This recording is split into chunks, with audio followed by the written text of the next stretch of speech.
Right, so hello and welcome back to Books and Things, and welcome to another video. And today I'm going to be talking about some great works of historical fiction set during the Second World War.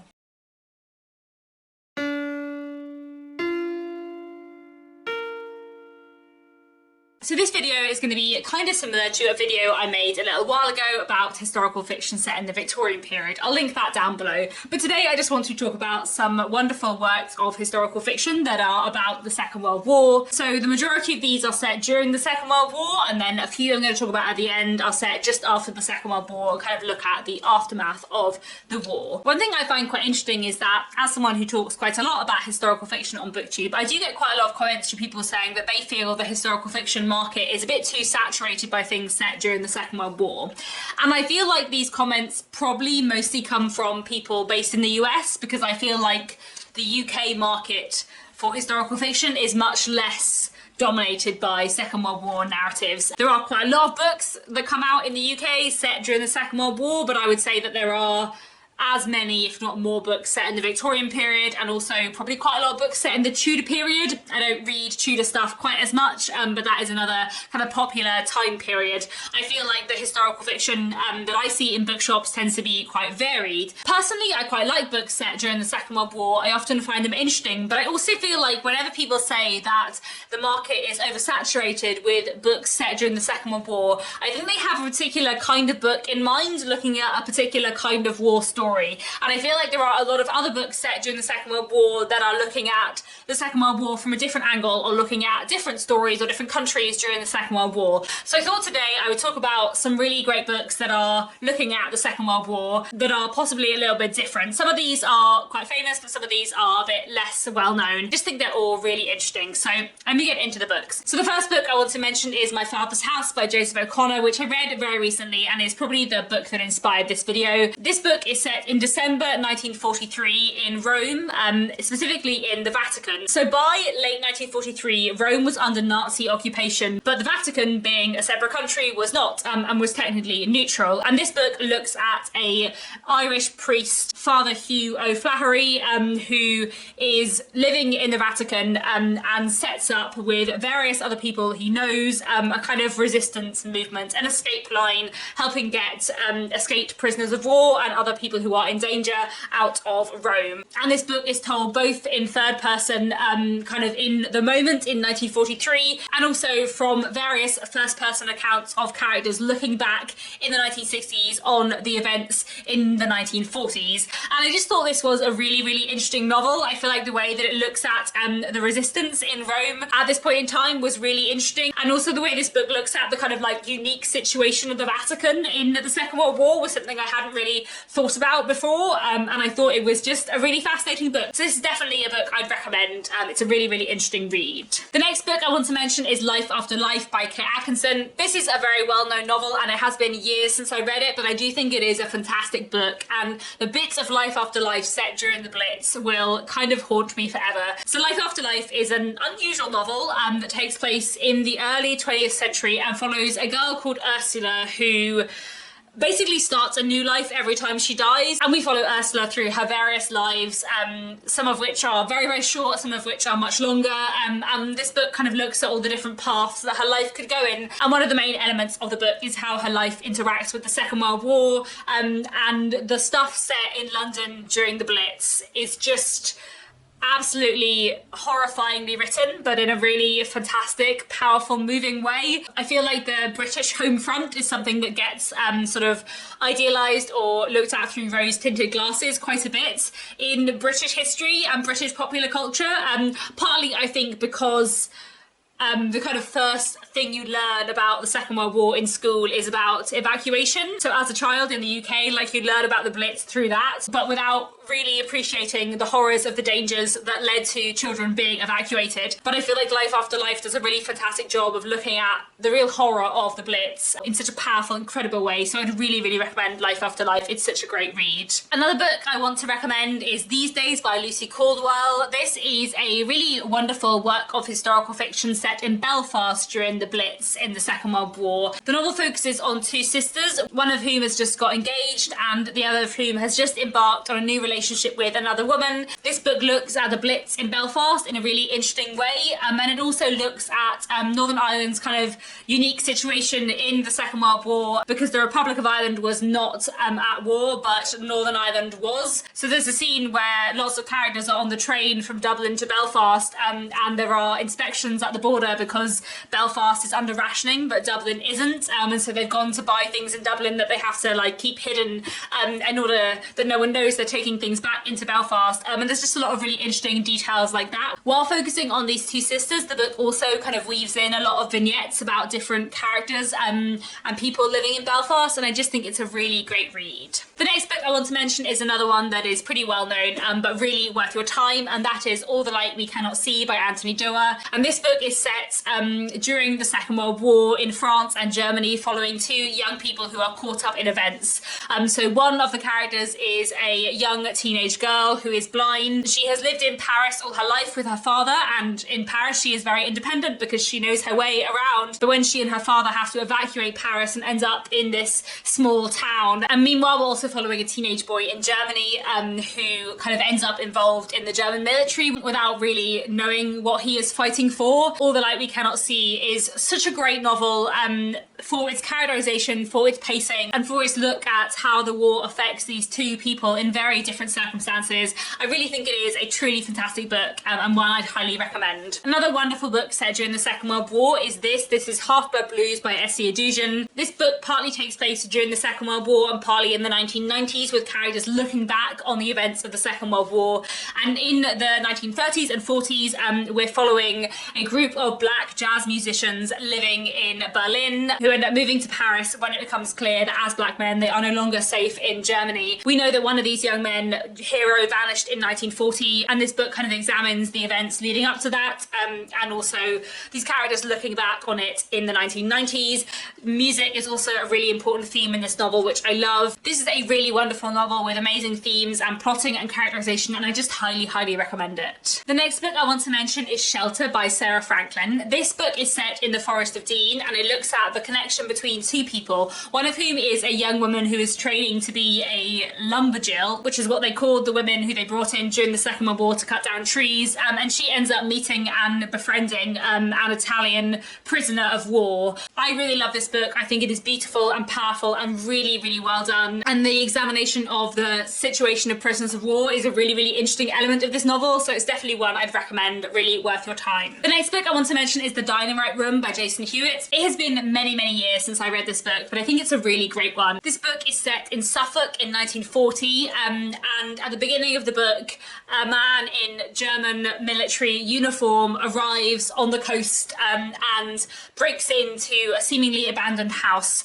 only to find that there is a young girl there, an escaped evacuee who is hiding. She has returned to her childhood home and hidden herself, but her family are gone, and this book follows the few days in which the soldier holds this little girl hostage in this house. It is very tense and very powerful, and just exceptionally well done. I highly recommend it. Like I said, it's been years since I read it, but it is a book that has really stayed with me. The next book I want to mention is The Circus Train by Amita Parekh. This book is not just set during the Second World War. The Second World War is quite an important part of it, but it also spans kind of before and afterwards, and it's basically the coming of age story of a girl called Lena who has grown up on a circus train. So a circus that has its own train and travels around Europe by train, performing to various different communities, and the book looks at her coming of age story and her friendship with a young Jewish boy who they pick up along the way in the 1930s, and they hide the fact that he is Jewish. And the book is of course about how the Second World War interacts with their lives. I really love The Circus Train. I think it is a really wonderful read, and I also think it's a book that kind of looks at elements of the Second World War that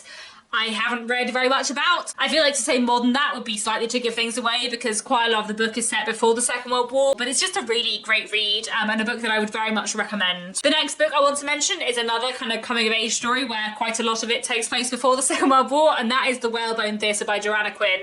This book is truly wonderful. It's probably my favourite book mentioned in this video. I just think it is truly amazing. So it is kind of a sweeping epic of a book in some ways, looking at multiple generations of one family. So it starts in the 1920s, and quite a lot of the book takes place before the Second World War, but it is in many ways a book about the Second World War. This book follows two generations of the Seagrave family, who are an old, slightly messy family living in a very big house by the coast. And one day when Christabel Seagrave is 12, a whale washes up on the coast. Through various means, she ends up using the bones of this whale to create an amateur theatre. This all happens before the Second World War, but Christabel grows up and she and her siblings kind of come of age during the Second World War, and this book is very much about what happens to the Seagrave family during the Second World War. It is such a wonderful novel, wonderfully written with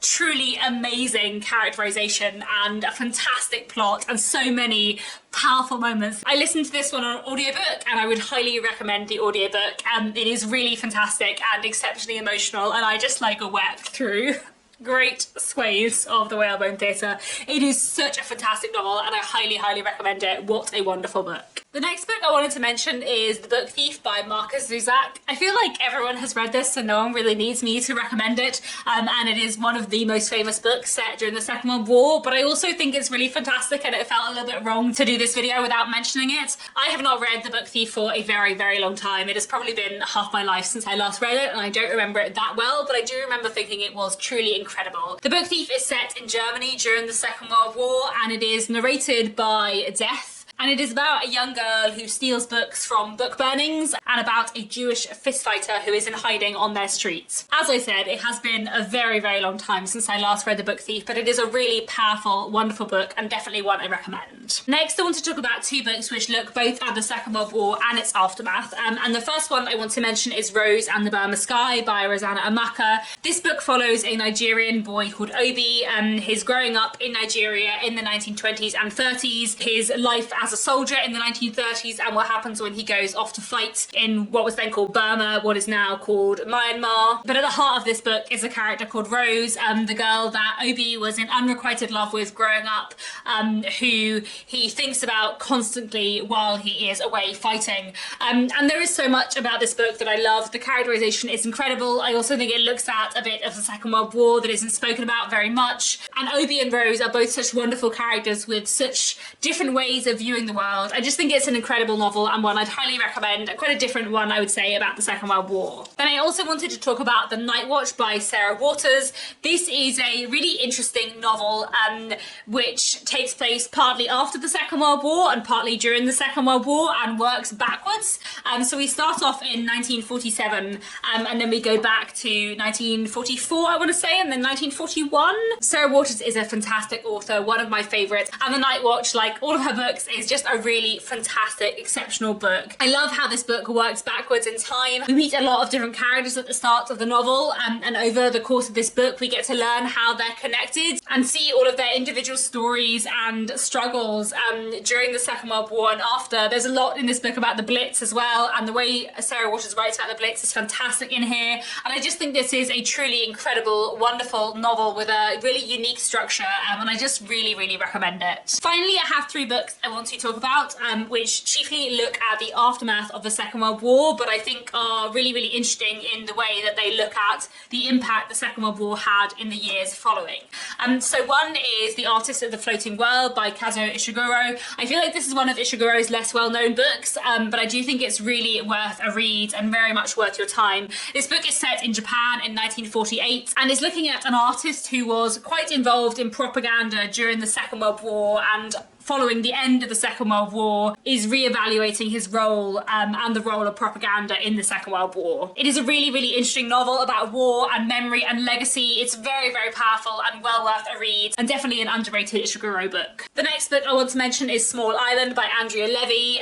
This book begins in London in 1948, but we also spend a lot of time elsewhere in England in the 1930s and 40s, and also in Jamaica in the 1930s and 40s. This book looks at the Second World War War and the legacy of the Second World War, and also examines attitudes towards immigration, especially from the Caribbean in the years following the Second World War. And really it's a book about these four people, a husband and wife from England and a husband and wife from Jamaica, and how their lives intersect. And it is so fantastic, so rich, so powerful, so complex and fascinating and well done. And I just really, really love this book. I feel like it's one of those books that everyone should read. It is such a fantastic novel and I highly, highly recommend it. I feel like the way this book looks at the Second World War and its impact and the things that it changed and the things that it didn't change, it's just amazing. So I highly, highly recommend this book. What a great read. The next book I want to talk about is The Walled Garden by Sarah Hardy. I have a proof copy here, but I'll put the final cover up on the screen too. So The Walled Garden is set in a small village in England in 1946, and it looks at basically how this village has been impacted by the Second World War and how it has really destroyed so many people within it. We're partly following a woman called Alice whose husband has returned from the war, but very much not as his former self, very much changed and struggling with life. And we follow Alice's difficult relationship with him, and also her growing friendship with a new vicar who has moved into the town. And there's just a lot in this novel that I found really, really powerful, really, really interesting. I feel like it is very clever and moving as an aftermath novel that really looks at the impact of the Second World War on, you know, this small rural place and how it has impacted everyone in very, very different ways, and how everyone is kind of struggling to understand the impact it's had on each other.